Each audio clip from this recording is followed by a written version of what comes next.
Halo dulur semua. Di video kali ini saya akan mencoba sedikit kasih gambaran trik ya. Trik bagaimana cara merakit kelas D atau assembly di dalam box. Tapi sebelumnya dites dulu sebelum dipasang di box, karena masih ada kesalahan-kesalahan dari user tentang masalah PSU bias, baik itu gandeng dengan power supply utama ataupun dipakai buat power supply lain seperti protektor ataupun aksesoris seperti tune control atau juga kit-kit yang lain seperti subwoofer, kit filter ya, filter subwoofer dan sebagainya. Jadi masih ada yang salah atau kurang paham dengan apa itu PSU bias. Kebetulan ini ada order kit BTL ya, khas BTL dari Jember. Itu saya tanya belum pernah pakai kelas D tapi sedikit mengerti gambaran. Namun ini saya buatkan video biar lebih jelas, bisa sedikit membantu untuk user yang di Jember ataupun teman-teman semua yang sedikit kurang paham tentang PSU bias, dan juga bisa menambah wawasan tentang PSU bias itu sendiri. Oke, kita tes aja dulu ya. Kita tes dulu, nanti saya jelaskan trik-triknya seperti apa. Ini saya tes biar user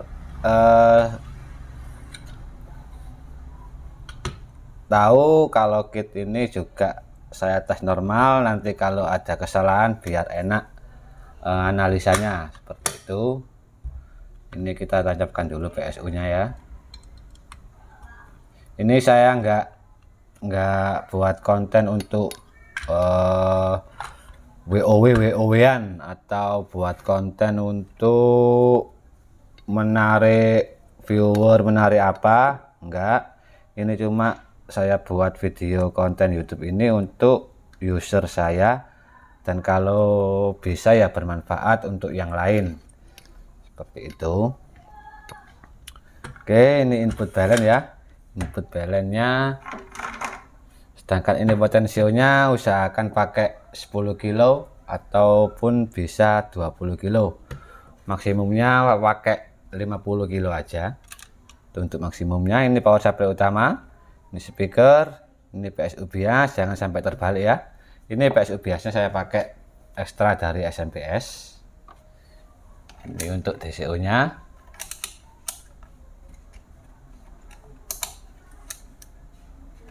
Mati juga. Oke, kita nyalakan. Ini nyala ya, tunggu sekitar 5 detik untuk on, relaynya klik. Ini sudah on. Nah, ini sudah nyala ya, ini sudah fungsi, sudah on. DCO nya ini sekitar 1,8 mV.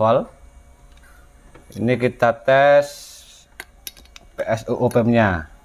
Usahakan jangan sampai, dalam arti jangan sampai nyenteng atau enggak imbang ya.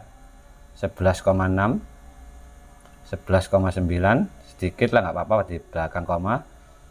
11,9 dan 12 volt, hampir imbang untuk power supply opem-nya. Ini sudah normal semua ya. Kita tes limiternya bekerja, ini sudah mentok. Nah, ini mentok ya. Lampu klipnya ini memang nggak nyala, nyalanya sangat redup sekali. Kalau sudah mendekati klip atau dibilang klip itu sangat redup sekali. Jadi memang seperti itu, memang didesain seperti itu karena prinsipnya memang anti klip seperti itu. Ini sudah normal untuk yang kit pertama.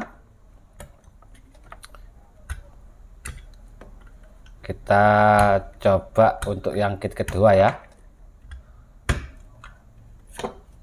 Ini sebenarnya sudah saya tes, sudah tinggal kirim saja. Namun saya tes ulang hanya sekedar tes normalnya saja ya, untuk diketahui user yang ada di Jember. Terima kasih telah order,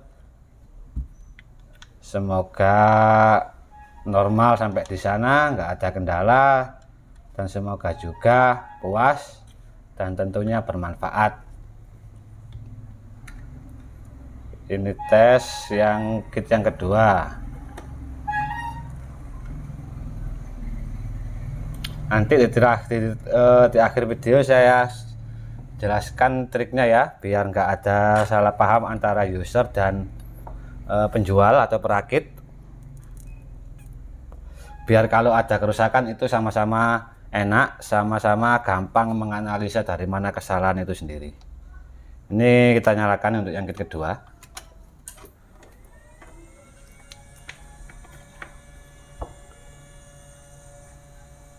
Sudah klik, kita masukkan inputnya, sudah start, kita tes lagi op-amp-nya, harus imbang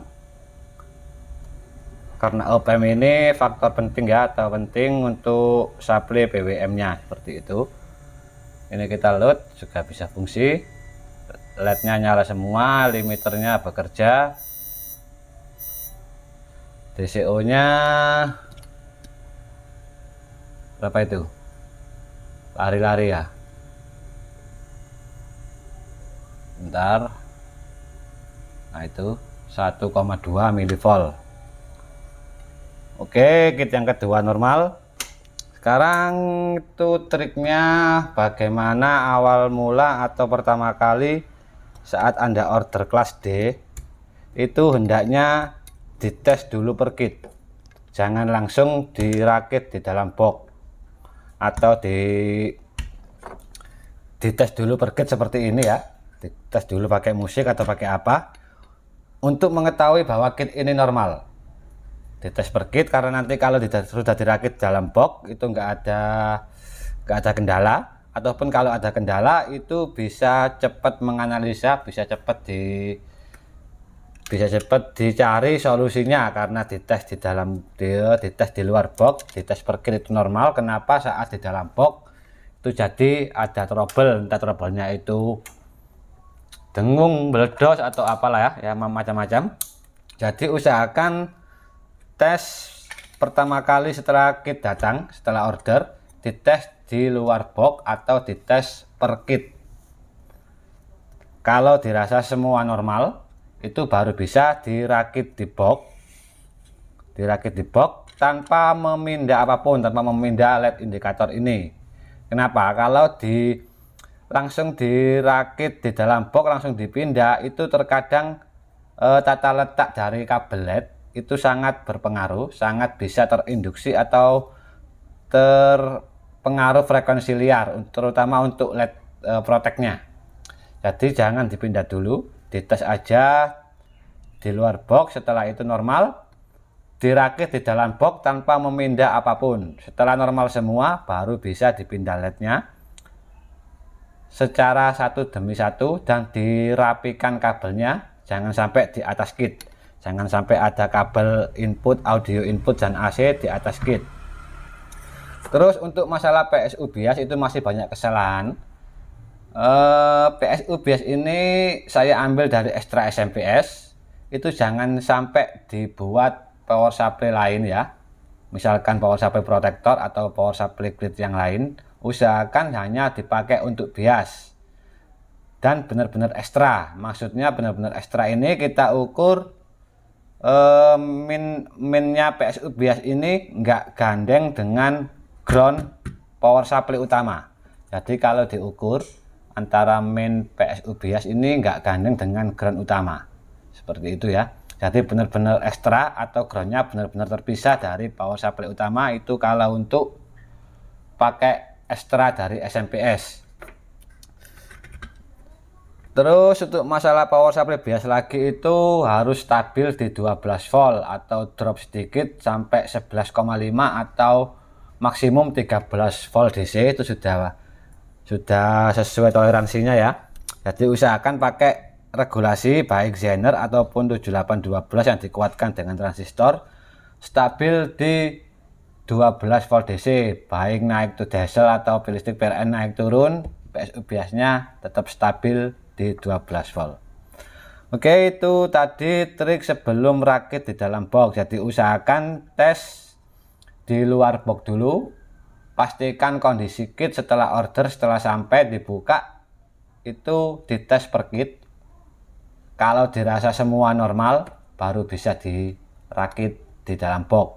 Karena banyak sekali juga setelah kit datang langsung di dalam box, nggak tahu ada apa, ada kesalahan sedikit, itu kebanyakan yang disalahkan adalah kitnya yang dikatakan belum dites atau nggak layak jual seperti itu.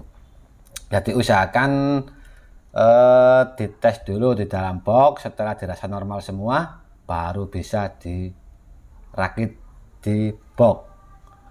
Oke, terima kasih, itu saja trik-trik rakit power kelas D.